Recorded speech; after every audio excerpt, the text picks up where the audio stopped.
However, before the Minister presents the statement, I wish to clarify the following. The new UNEB grading system under the competence-based curriculum has ushered in the change in reporting, grading, and certification of learners.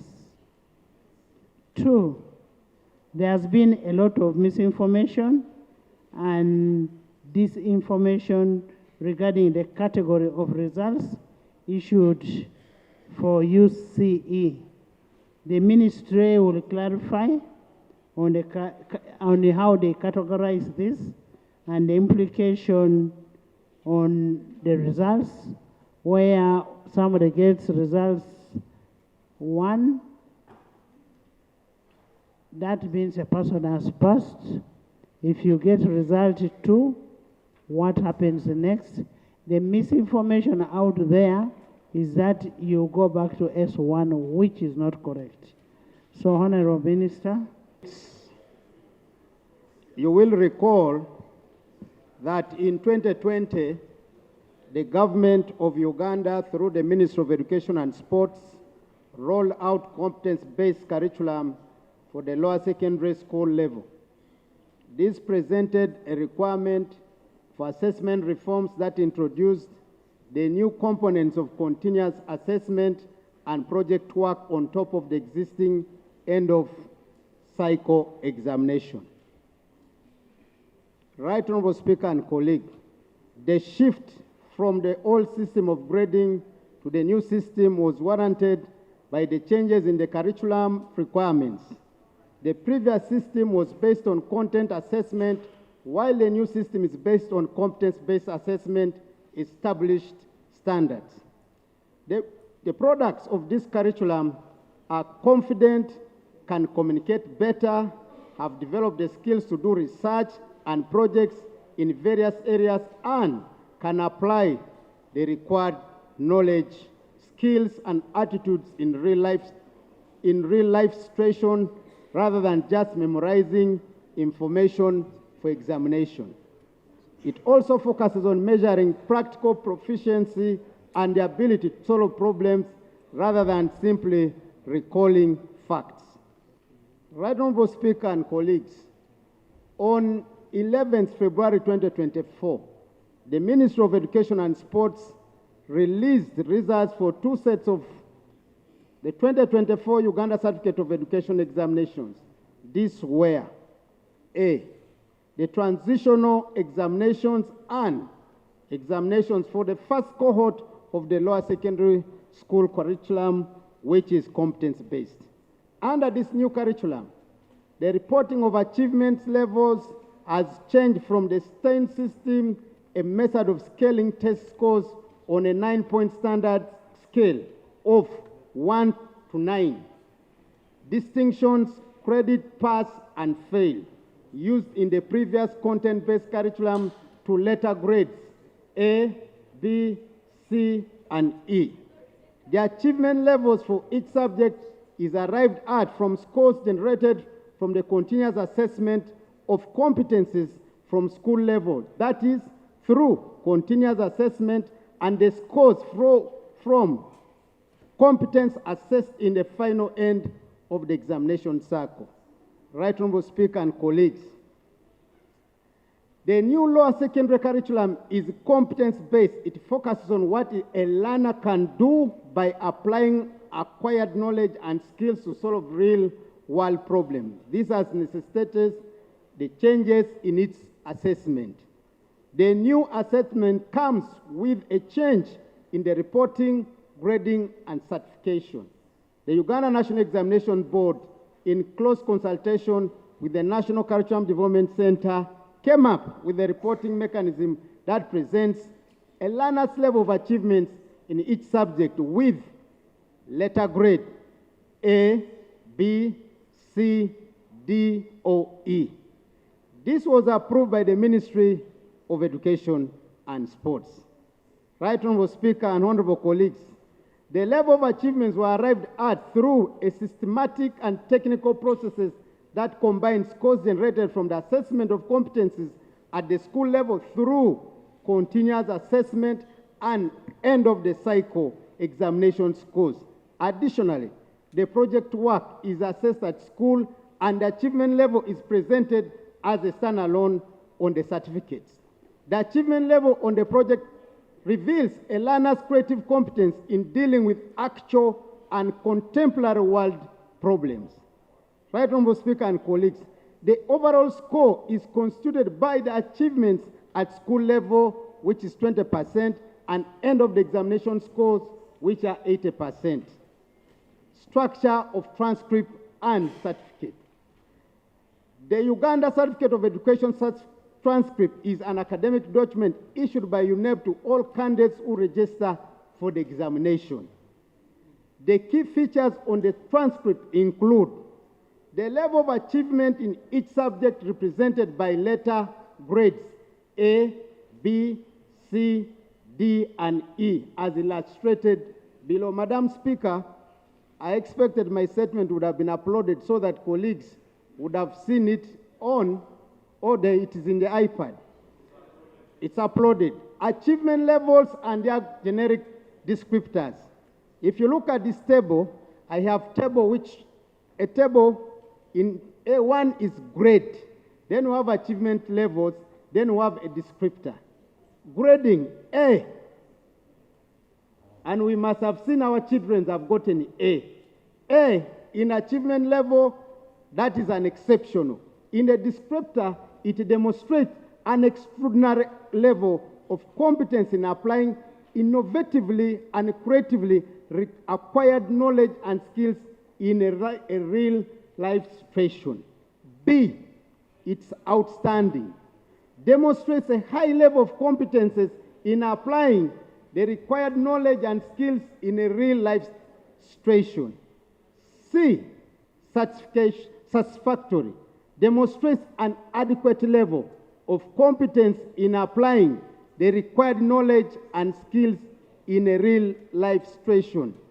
Demonstrates a minimum level of competence in applying the acquired knowledge and skills in a real life situation. E, elementary. Demonstrates below the basic level of competence in applying the acquired knowledge and skills in a life cycle. B, conditions for certification under the competence-based assessment. Right, Honorable Speaker and colleagues, a candidate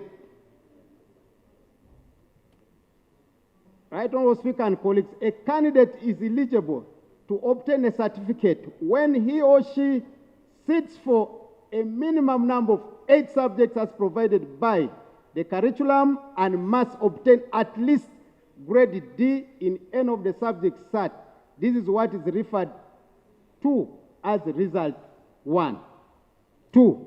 A candidate who sat for less than 8 subjects or did not sit compulsory subject or did not have continuous assessment scores or project work scores are not eligible for a certificate. This is what is referred as result 2. Note, for the academic year 2024, all the candidates had continuous assessment scores as submitted by the respective schools. 3. Candidates who score only E in the subjects taken will not get a certificate, but will receive a transcript which shows their level of achievement. This is what is referred to as result 3. 4. Candidates who registered for examination and did not sit for examination or sat for a few subjects are not eligible for a certificate, but will obtain a transcript. This is what is referred to as result 4. Right, Honorable Speaker and colleagues, all candidates who registered for examinations are eligible for a UCE transcript. Sample transcript. Right, Honorable Speaker and honorable colleagues, the transcript and certificate will indicate, among other features, the candidate's photograph, student's biodata, subject code and name, the grade in each subject, and the project work. On the reverse side will be explanations and.